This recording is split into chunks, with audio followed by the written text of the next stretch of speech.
Welcome everyone to the Wingscast, where we specialize in terrible gold, and we've been making bars of it lately. Up here in the Watchtower, hovering omnipotently above on the atmosphere of the Earth, so very high in space, that's practically where we are. In this Watchtower with us today, we have the legend, the man of the hour, a man whose sheer follicles are enough to slice swords in half, McBeardy. Respect the beard. And then here with us today is our resident internet guru. He is one with technology. Some would say he is a techno savant. We have with you Twiggets. I'm usually introduced first. I thought I'd change it up today, just a little bit. Oh, and I, your gracious host, Felipe El Magnifico, Knight of Galil. There you go. Are we sure Twiggets isn't a Borg? No, he doesn't assimilate nothing. Okay. However, our butler. Are you sure he hasn't been assimilated? No, he has not been assimilated. All right. What about our butler? Our butler has been assimilated before. Nikolai Stolkovich. He's been Zanzibar the Third. He's been assimilated a few times. Seriously, there's been two other people named Nikolai Solovovich Zanzibar. It's a very popular family name. Yeah. That can't be right. It is. All right. Check it out on Ancestry.com. Ba-da-ba-ba. Are we gonna get sued for that? No, that's our sponsor. Yeah. I didn't know we had sponsors. They come around every now and time. Sweet. Yep. Where's my money? It's in the Watchtower. Oh. Yeah, it's hidden in the safe. No, it just goes into the Watchtower, maintenance and such. Yeah, maintenance is a bitch around here. Yeah, but we got a safe though that we keep everything. Space safe. I didn't know we had a safe. Yeah, it's we keep it secret. We keep it safe. How come you two know? Because we keep it secret. We keep it safe. You guys are... Oh, you suck. Don't think I can handle the safe, do you? No. Nobody knows where it's at. That's how secret it is. And safe. Yes. It's a safe. Mm-hmm. It's a secret safe. It's a secret safe. In fact, the best kind of safe is the one that you don't know where it is because it's a secret even to the people who need to know where it is. The best safe is the safe not made because it is impenetrable. Oh, no, this one's made. It's made out of dense stars. I'm afraid that not only am I, but everyone who is listening is now confused. They should be. Good. Well, in other news, I was just thinking we keep it secret.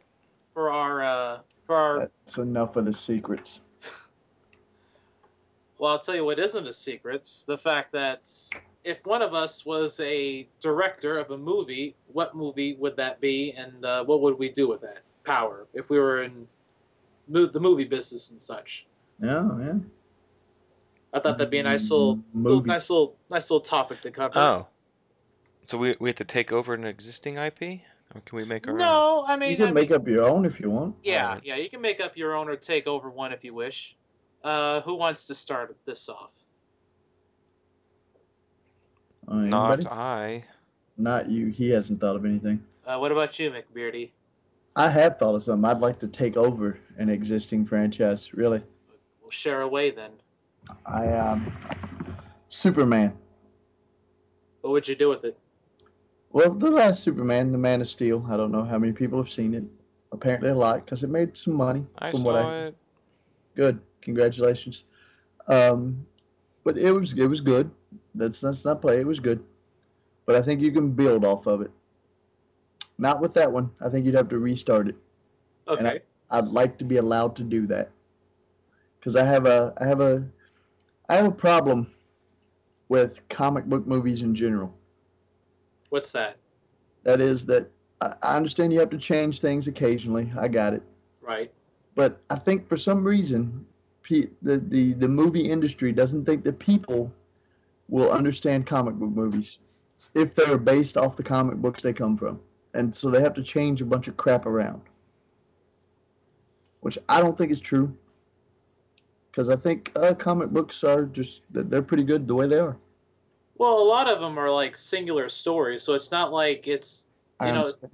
it's I not understand. like you need to understand like 8 encyclopedias worth of history to know what's going on. I got it, but I just think that if you were to base your movies more off the comic book, it wouldn't be as bad as I think the studios think it would be. Oh, You I know, agree. I agree. so I have an arc for Superman. It takes up about 4 movies, and your first movie would be your basic, hey, this is Superman.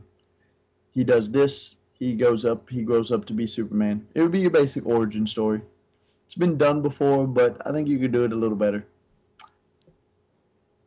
And then the second movie is where it kicks in. This is where it gets good, kids. Hang with me for a bit. Doomsday. Everybody knows Doomsday storyline, right? Right. No. Everybody's all right. Well, Doomsday is the monster that ends up killing Superman. He's a genetically altered being from Krypton, who basically can't die. Who's and he once you can kill him, you can't kill him that way ever again. Wait, what?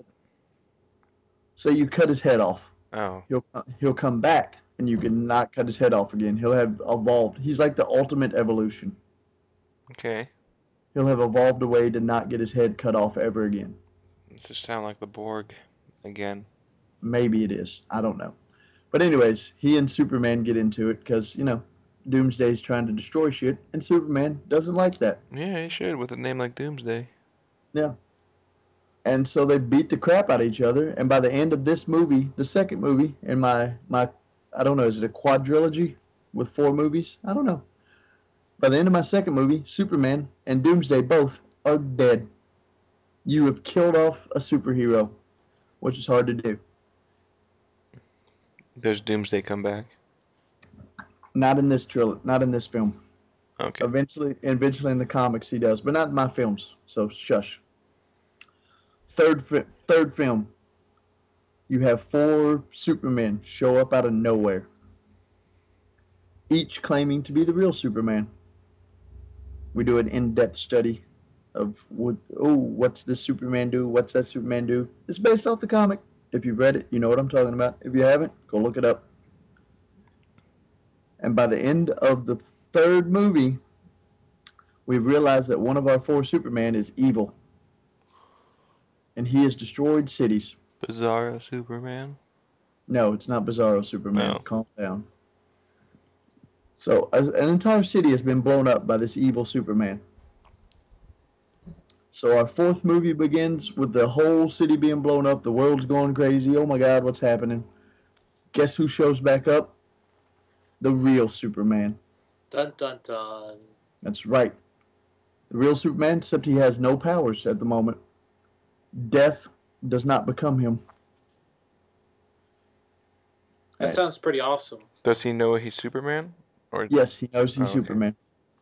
And then he goes on the journey to destroy the evil Superman, even without superpowers, because Superman knows right. He does the right thing, no matter what. Because that's Superman. We all know Superman. And then, of course, he gets his powers back and whoops ass.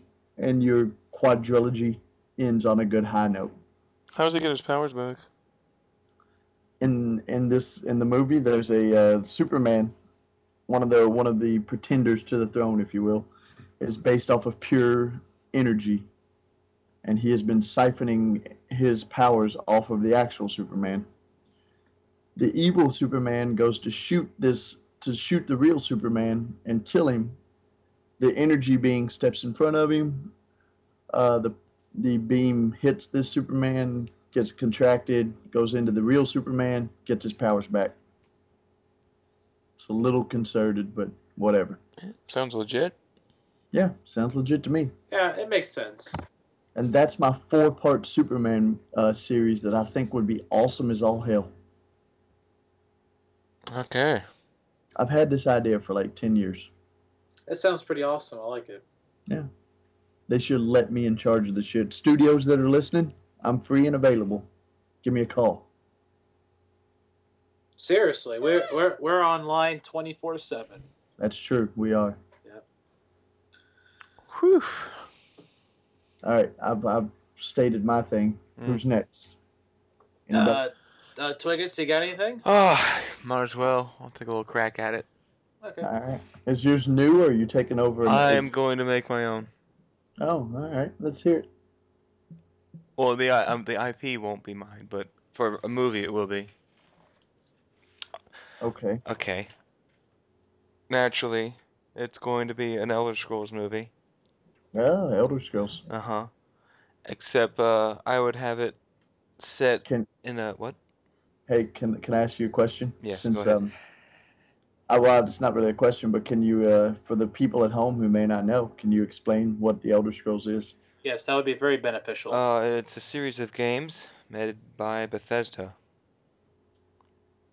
Based on? Oh, well, see, I'm going to get into that. Oh, okay. Well, Yeah. continue on. All right, go ahead. Is this one movie or multiple movies? It has potential Has potential for what? for, multiples. Okay. All right. Go ahead. Yeah. It's going to be. Oh, well, oh gosh.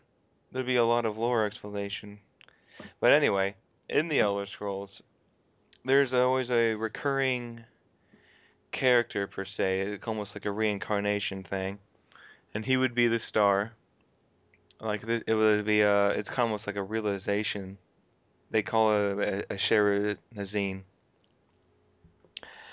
And, essentially, what's going to happen is that in the Elder Scrolls, there's all these, like, essentially godlike beings called Daedra. And they're going to be feuding and having this whole war between each other. And then, it's pretty much going to be up to this dude to stop it. That's what I got.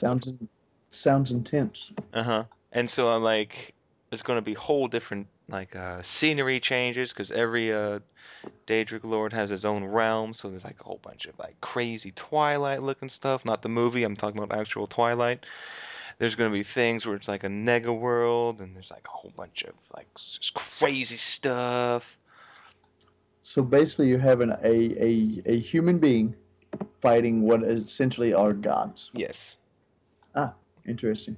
This sounds a lot like the Percy Jackson series, which sounds really cool. No. Nope. I saw the first Percy Jackson movie. Wasn't bad. Let me try to flush this out a little bit more so it's less vague. Yeah, please do. Let me try to do like a whole outline for the first movie. It would just to be for ease of character casting, probably be an Imperial, which in the Elder Scrolls is pretty much like your basic human guy. And he would probably have some kind of crazy dream where he sees all this stuff going down, like the world ending, essentially. Okay. Oh, this is like brainstorming on air. This is rough. Very apocalyptic so far. I like it. I like it. Sounds really awesome. And Apocalypse sales. Well, this first movie would probably be like setting the stage. So he'd probably So it is multiple movies. Yeah, it is now. Oh yeah. All right. That's what you're leaning on. All right, we'll go. How would we set this up? And He'd think probably this well, I'm trying to think it through right now. Okay. We'll assume that he's living in the Imperial City, which is Alright. a city in the center of the continent of Tamriel. Okay. The Scrolls staple. And then he could probably go to the School of Mages, because that's a thing. That's a thing there. The guild. School of Mages. Yeah, the Mages Guild That's- with their academy is located in the Imperial City. That's like magic, right? It is magic. All right. Mages. I mean, I don't think the audience is retarded. For the layman out there, I don't know how retarded our audience is. I mean, you got to be kind of A retarded to school listen of to. wizards, like Harry Potter. Yeah, Wow. Yeah. Let's not compare it to that. but everyone knows that. Oh, that's true. You're right. Go ahead. And then Continue this on. could start on a whole quest, basic quest stuff. You know what? This was a big thing, Phil. This is a big thing you've thrown in my lap. You kind of sandbagged me with this. Well, hold. Okay. How about how about I do mine, and I'll give you time to do No, yours. because I'm. It's essentially writing a movie from scratch. You're asking me to do that. I mean, I had mine planned out, like I said, for about 10 years now. Yeah, I'm trying to do this on the fly here. I Uh, understand. I'm okay, we don't need all the details. How about you just give us like your brief synopsis of what goes on? nope, nobody's hating. Nobody's hating. Yeah. And we're not judging or anything. We just it's It's just ideas. ugh, just unentertaining. I, Okay. I'm pretty entertained actually. You got a guy who's going up against gods. Yeah. I mean, I'm hooked already. I'm down. All right. Yeah, I thought 'Cause it was really he awesome. learns this. He's learning magic. Yeah. Well, yeah. He learns what he is as a Sheriff Nasine. That's So, so. What exactly is that, by the way? it is the reincarnation guy. The reincarnation of what? This would have been a really good. I don't even remember what I called that series back when I did it. That was about over a year ago. The Lord of Lore. Yes, Lord of Lore. The Sheriff Nazine is believed to be fragments of Lorcan. Oh man, Lorcan, which essentially helped create the known galaxy universe. So he's like Uh, a what? he's like a god himself almost. Yes, he was, Oh, all right. So but he's no longer. he is no longer. Okay, go ahead. So anyway, and usually this person is of great influence and power. To reference the Wheel of Time again, it would be like the Tandavarine kind of thing. Yeah. Yeah. Okay. You never read it, Phil. Don't Felipe. Sorry, I always cut your name short. You So you use the Americanized version yeah. sometimes. It happens. Hope that doesn't pick up. Where was I? All right, yeah. And then so essentially, let me think about this for a quick sec. Go ahead. Take your Yeah. time. Yeah, you're fine. You're fine. I don't want to take my No, time. again, nobody's hating. Nobody's hating. You're liars. All right, I'm hating a little, but Yeah. that's just because I hate on you all the time anyway. It's nothing new. We know this. Because I don't want it to have a happy ending. Oh, it's not gonna have a happy ending. Well, No. that's different actually. Yeah. Because most movies have happy endings. It's not really have like a bad ending, but it's kind of just be like, Ambiguous. yeah, like nothing was really gained, nothing really lost. It just kind of met this middle ground, almost like a time So all keeps this flowing kind of thing. so all this stuff goes down, and then the world just keeps on turning. Yeah. Huh. Interesting. Essentially, I don't it's going to make all of their little feuding just mute. I don't know how people are gonna like that. Really. No offense. I know. It's deep.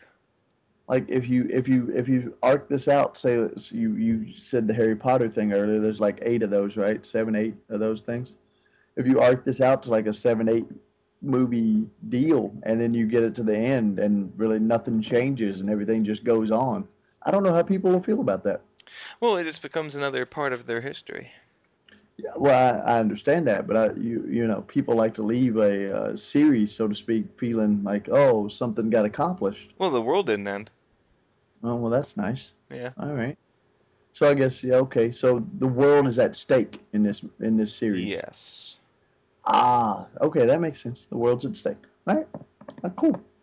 We will make it that each one, because there's 13 Daedric princes, are trying to take the world. We'll say that. We'll throw that in there. Okay. Oh, And it's so essentially him defending. the god you're the protagonist, the hero, if you will, is Mhm. fighting, are trying to take over the world. Yeah. Okay. All right. Each Cool. one. Each one is trying to take over it in a Yeah. different way. Yeah, and they're also fighting themselves at the same time, and so he's going to be just going everywhere. So the gods are fighting for supremacy while this dude is trying to stop it all. Yeah. Cool. Hey, I'm still hooked. Yeah, sounds really awesome. I'm still digging it. Yep. All right, good. That's all I got. That's all I can do. Hey, I like it. Hey, that's pretty awesome. I like it. It's pretty good. I mean, the world's at stake. You save the world, even if it just keeps on spinning like it does normally. Yeah. I'm still digging it. And I still, he's gonna die at the end too. yeah, well, 'Cause somebody has to die. yeah, because I'm having it like he only exists for when he needs to exist, and then he goes away. So he'll come back again when he's needed. Yeah, for who never knows how many hundreds or thousands of years. Whenever that happens to be, I like it. Yeah. It's a nice story. Well, not nice in the fact that anything good happens, but the world doesn't end, so that's good. Comes close. No, I think it's good because it teaches kids that life isn't always going to be cupcakes and ice cream, but it also means that you can still do some good and stuff. Mm-hmm. Just got to keep going. Got to persevere. It also endorses self-sacrifice, which I like. I'm always for that. There you go. Yeah. Felipe, what you got going on over there? What's cooking in your old movie brain? Oh, I don't know if I want to share all the movies. You have more than one? I have way more than one. Oh, well, share the best one. Oh, okay. Or the worst one. Who cares? Oh, okay. Well, this is going to be a horror movie. Oh, a horror movie. Full of swords. I'm scared already. I'm a little frightened. I've listened to Felipe talk. Yeah, so, I can only imagine what Felipe holds in high regards of horror. I know. I'm frightened. Go ahead. Okay. Well, I mean, I kind of wouldn't classify this as horror per se because it started off as horror in my mind, but it just became something completely different. It's going to be about this individual who life has basically screwed them over, and it screwed him over to such an extent that he kind of goes off the deep end and develops multiple personalities. One of these personalities takes over, and it sort of becomes like a Dr. Jekyll, Mr. Hyde ordeal. And it's sort of like during the day he's mild-mannered, but at night he becomes this other individual. And he puts on this makeup and stuff and just starts exploring parts of himself that he wouldn't normally do. And then... So, very Dr. Jekyll, Mr. Hyde-ish. Yeah, and then he would go out and just kill people. But he wouldn't kill anybody. He would go after murderers and stuff like that. Yep. Other people who would be, I guess... Doesn't Dexter do that? Yeah, it's a little bit like Dexter and stuff, but I was thinking of this way before I heard of him. Okay. And like he does it in a very brutal fashion. He's got these arm scythes, like this blade that's like the length of his forearm, and it kind of just pops out. How does it pop out? He's got like this little device he's made with a spring mechanism that when he clenches his fist and like presses a button near his wrist, it activates it. So he has to keep his wrist pointed down and it shoots out a little bit. So it's kind of like Baraka from Mortal Kombat? Yeah, just like that. Ah, okay. Go ahead. And then he'll use that to kill people. And I'm assuming he wears like a trench coat or long sleeves to conceal these blades? No. Oh, he just walks around with them like out in the open? He dresses. He's got like this black and white face paint makeup, and he just walks around with like this weird black outfit, but not really like Batman style. He more like just likes to hide around the shadows. He'll stalk people from rooftops and stuff like that, and he'll come up with creative ways of killing people. And the movie ends up going into like this guy's psyche, and it ends up becoming how this guy ends up destroying himself and consuming himself, while at the same time finding out new things about himself. Like you end up finding out that he's sort of like androgynous with his own sexuality, and this is like, this kind of hints at social behavior and reality, as well as our own personal psyches and stuff like that. And it's just like the worst thing that ever happened to him, kind of releasing all this all at once, sort of ordeal. And I was kind of going with a Clockwork Orange sort of theme, if that makes any sense, with this movie. And so he would basically go around like killing all these gang members and stuff like that. Like one scene in particular, he would go in and like while these gang members had their party, they all kind of started crashing and passing out from the alcohol. He would sneak in their house and not slit their throats, but instead he would like make them die of carbon monoxide poisoning, right? And just like chip off something in there and just leave. And so like the next day he'd see it on the news and he'd feel really happy about that. And so forth.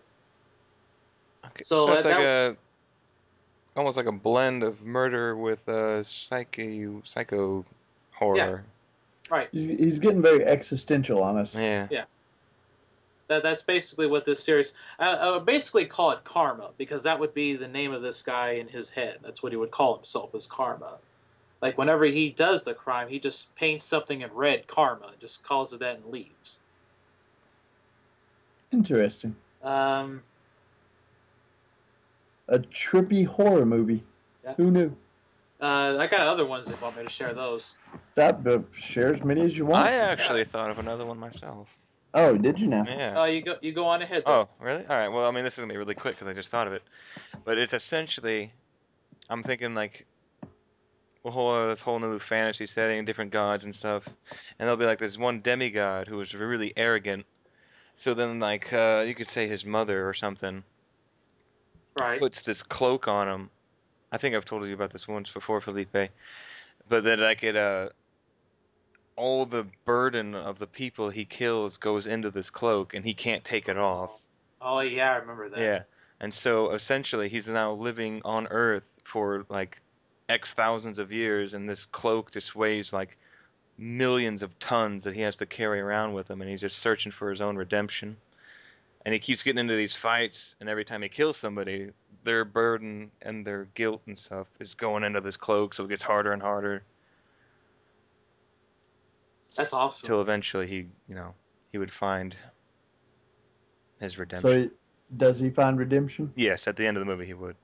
Oh, well, that's Well, cool. actually, he would essentially die, maybe like defending someone, like a woman that he actually developed caring for, something. A love interest, Yeah. always good in So a like movie. he'll give like a selfless act, and then like he'll like collapse, and then like the cloak will just kind of like.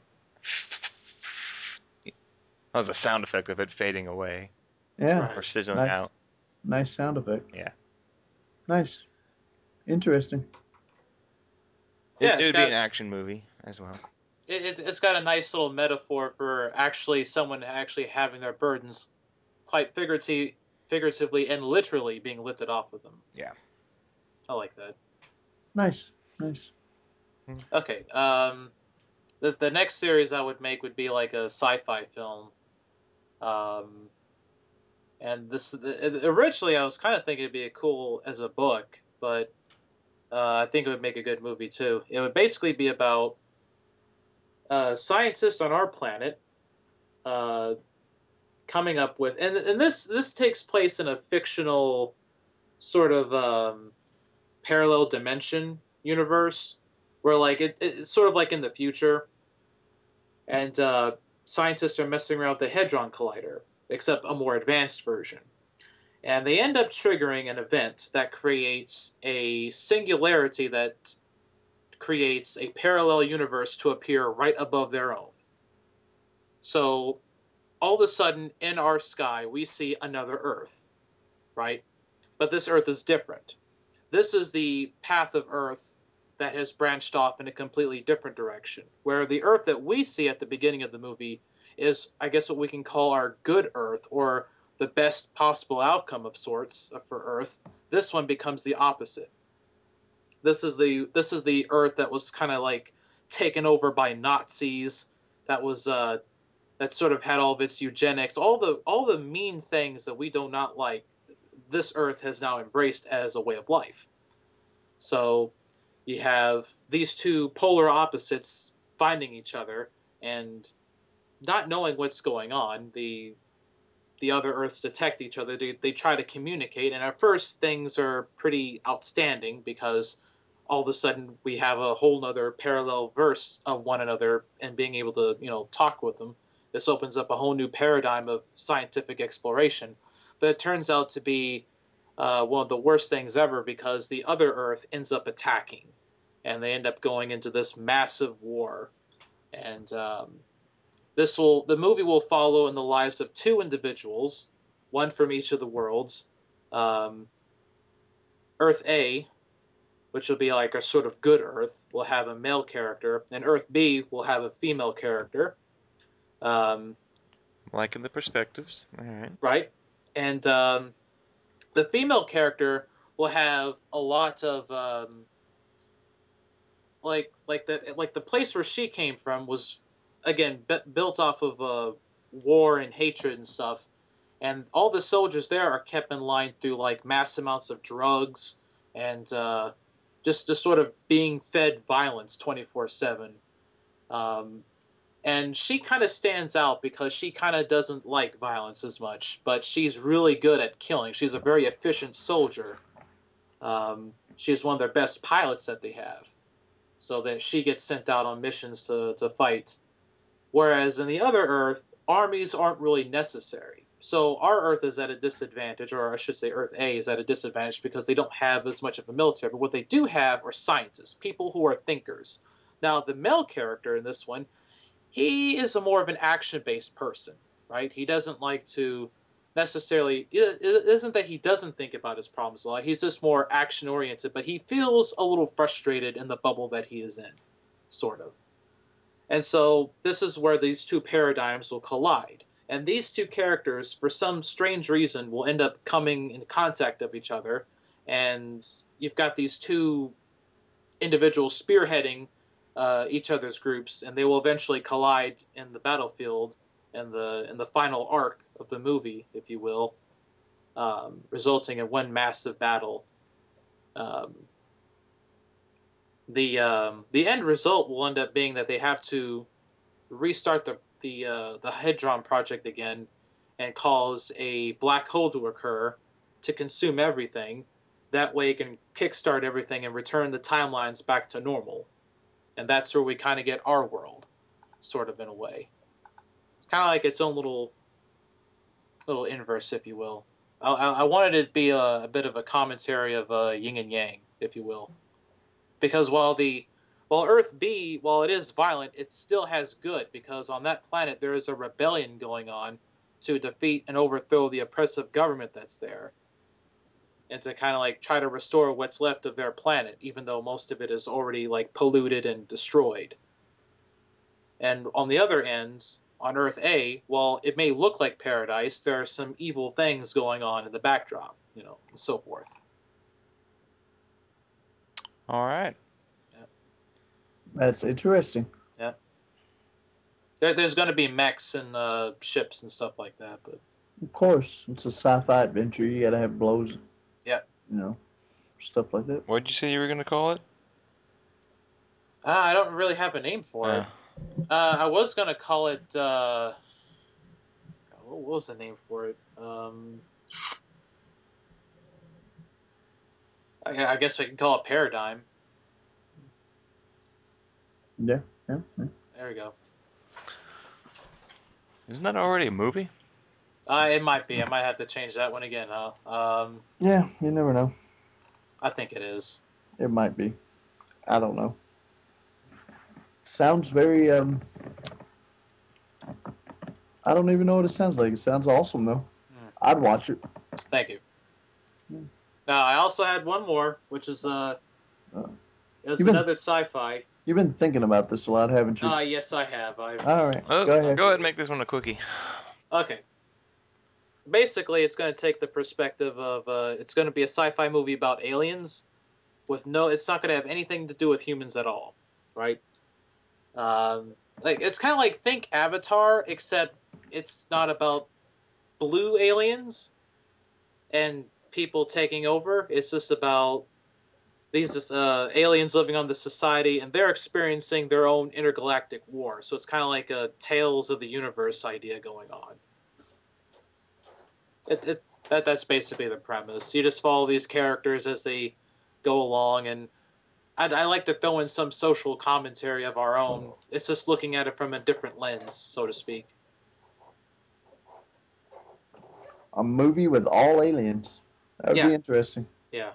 No human beings whatsoever. None. That would be interesting. I was thinking of the Paradigm Shift that came out in 2008, so you should be okay. Okay. There was Oh. a Paradigm in 2010, but it's a 15-minute short, so that doesn't really count. Yeah, it doesn't count at all. My movie would be called The Burden, by the way. Nice. Yep. Interesting. Yes. There's a lot of What fight I've- scenes. What I've learned so far is that Hollywood needs to give us a call. They need to contact the Wingscast so we can start putting out some shit that people will like to watch. Here, here. So, you know what time it is, Felipe. That's right. Well, we had kind of already started our closing thoughts, actually. Too How bad, come you asked him? You don't ask me what time it is. because he's the MC. All right, go ahead. Lead on. Okay. I think that not only are our movie ideas awesome and that they should be made, but I would love to topple the likes of those that came before us. Not out of like pride or anything, but just to it'd be nice to do that. There you go. Yeah, that's it. What about you, Twiggets? My closing thought is, in this movie, The Burden, this dude just carries around these two huge great swords that he can like easily just move around because he's been carrying this cloak that weighs tons, so his muscles are just like crazy. And there's a lot of opportunity for some BA fight scenes with various maybe, potential monsters, other demigods, who knows what, who knows, endless possibilities. Go watch The Burden, now in theaters. Coming I'll watch soon. I'll watch. Well, this is all of us from the Watchtower telling you McVearty to... might have some closing thoughts, unless he already. Yeah, nobody cares about my closing thoughts. I made thought sure. that I thought made what sure. you said earlier was your closing thought. That was made part sure of to my hit you. closing thought. Oh, Thank- well, please continue, McBeardy. I apologize. Part of my closing thoughts was that Hollywood does need to contact us so we can start some of this shit out because it's pretty awesome. Right. And secondly, after I conquer Superman, I want to do kung fu movies Oh, hell yeah. because if you don't like kung fu movies, well, you suck. But anyways, I want to end on a happy note. So Hollywood, hey, listen to us. We got some ideas. We got some shit going on. So let's get this thing working. Let's get it working. Let's get it going. Do work. Let's get it started, maybe. Let's get it started. Yeah, let's get it started. Ooh. There you go. I'm not singing. You want to sing every other time, but now. If you wanna be my lover, gotta Alright. get with my friend. Wow, no. Wrong. Fail. Let's get it Yep, you were close. Do it. Say it. started in here. There you go. All right. It's a hell of a closing thought. Yep. Let's end there. From the Watchtower with love. Good night and stay classy.